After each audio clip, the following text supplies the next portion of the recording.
మహారాష్ట్ర మంత్రి నితీష్ రాణేకు న్యాయస్థానంలో చుక్కెదురైంది. 2019లో ఒక ప్రభుత్వ అధికారిపై బురద చల్లిన కేసులో ఆయన్ను దోషిగా తేలుస్తూ సింధుదుర్గ్ అదనపు సెషన్స్ కోర్టు సోమవారం నెల రోజుల జైలు శిక్ష విధించింది. చట్టసభ సభ్యులు చట్టాన్ని తమ చేతుల్లోకి తీసుకోవడం సరికాదని న్యాయస్థానం పేర్కొంది. మాజీ కేంద్ర మంత్రి నారాయణ రాణే కుమారుడైన నితీష్ రాణే 2019లో కాంగ్రెస్ ఎమ్మెల్యేగా ఉన్న సమయంలో ఈ వివాదంలో చిక్కుకున్నారు. ముంబై గోవా రహదారి విస్తరణ పనుల నాణ్యతపై పరిశీలనకు వచ్చిన national highway authority engineer Prakash షెడేకర్తో నితీష్ రాణే వాగ్వాదానికి దిగారు. రహదారిపై ఉన్న గుంతలు, నీరు నిలవడంపై ఆగ్రహం వ్యక్తం చేస్తూ అనుచరులతో కలిసి ఆ ఇంజనీర్పై బురద నీటిని కుమ్మరించారు. అందరూ చూస్తుండగానే ఆయన్ను బురదలో నడిపించారు.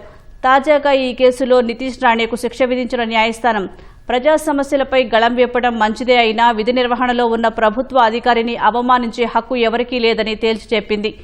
ఉన్నత న్యాయస్థానంలో అప్పీల్ చేసుకునేందుకు వీలుగా ఈ శిక్ష అమలును కోర్టు తాత్కాలికంగా నిలిపివేసింది.